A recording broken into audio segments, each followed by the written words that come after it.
Shoqata Nexhat Albania shpreh shqetësimin dhe dënon fuqishëm çdo formë kërcënimi, presioni dhe intimidimi që synon të friksojë anëtarët dhe mbështetësit e kësaj shoqate, drejtuesit dhe bashkëpunëtorët e saj si dhe çdo individ që mbështet në mënyrë të lishme dhe publike të drejtat e njerëzit. Mesazhet kërcënuese dhe denigruese të ardhura së fundmi nga individ të lidhur me organizatën Mujahedine përbën një përpjekje për të hapur dhe për të heshtur ose për të penguar aktivitetin ton human dhe ligjor.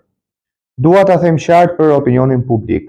Të gjitha këto tentativa presioni nuk na ndalojnë dhe nuk do të na ndalojnë dot. Shoqata Nexhat Albania vepron në përputhje të plotë me Kushtetutën e Republikës së Shqipërisë, legjislacionin në fuqi dhe për çdo funksion të organizatave jo fitipruese dhe standarde ndërkombëtare për të drejtat e njerëzit. Aktiviteti ynë është transparent, ligjor dhe i fokusuar në mbrojtjen e dinjitetit njerëzor, në veçanti të refugjatëve të huaj të cilët janë integruar në shtetin shqiptar. Etiketimet, akuzat dhe shpifjet pa asnjë lloj baze ligjore ndaj shoqatës Nexhat Albania nuk janë gjë tjetër veç se një përpjekje për diskreditim dhe intimidim, të cilat bien ndesh me parimet e një shteti të së drejtës. Askush nuk ka të drejtë të përdorë frikën si një mjet për të penguar të drejtën e shprehjes, asociimit dhe veprimtarisë humanitare. Ndërkaq në këtë kuadër dua të theksoj gjithashtu se së shpejti do të publikohet dhe filmi im i dytë dokumentar, një vepër e dedikuar jetës, sfidave dhe realitetit të përditshëm të këtyre refugjatëve për cilët unë përfaqësoj. Ky film është pjesë e angazhimit tim personal dhe institucional për të sjellë vëmendjen e publikut në historinë njerëzore që shpesh heshten, injorohen dhe keq përdoren kështu politikisht. Ky projekt artistik dhe dokumentar nuk është vetëm një akt provokimi, por një thirrje për ndërgjegjësi, empati dhe respekt për të drejtat themelore të njerëzit. Asnjë presion, kërcënim apo tentativë friksimi nuk do të na bëjë që ne të heqim dorë nga misioni ynë për të dëshmuar vetëm të vërtetën dhe për të mbrojtur ata të cilët nuk munden të kenë zë. Ndërkaq shoqata Nexhat Albania do të vazhdojë aktivitetet e saj pa asnjë lloj lëkundje dhe të intensifikojë punën për të mbrojtur të drejtat e njerëzit dhe të rezistojë kundrejt këtyre sulmeve dhe për të rezervuar të drejtën dhe për të ndjekur të gjitha rrugët ligjore ndaj çdo individi apo strukture që cënon në fakt sigurinë, integritetin dhe reputacionin e saj.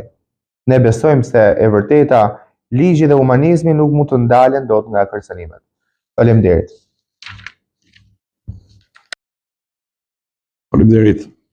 Në vijim të mesazheve kërcënuese dhe denigruese të drejtuara ndaj meje nga zoti Ali Rahmati, lidhur me organizatën MEK, ndjej detyrimin profesional dhe qytetar të sqaroj opinionin publik. Zoti Ali Rahmati, përmes komunikimeve private në mënyrë intimidimi, ka pretenduar se do të drejtohet dhomës avokatisë me qëllim presioni, duke paraqitur mbështetjen time për drejtat e njerëzit dhe për shoqatën Nexhat Albania si një akt të dënueshëm.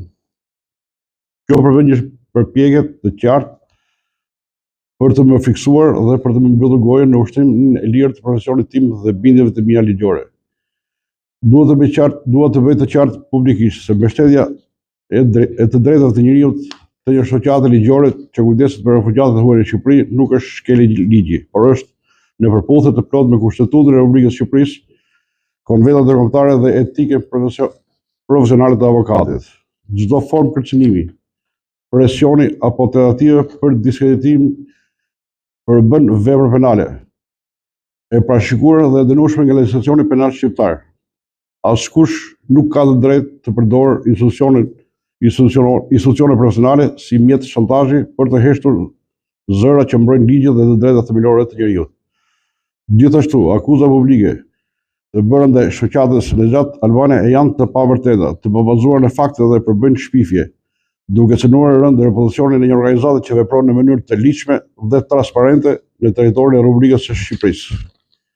Çdo vazhdim i këtyre veprimeve kërcënuese dhe denigruese rezervon të drejtën time dhe të palëve të vështira për të ndjekur rrugë ligjore, penale dhe civile ndaj autorëve përgjegjës.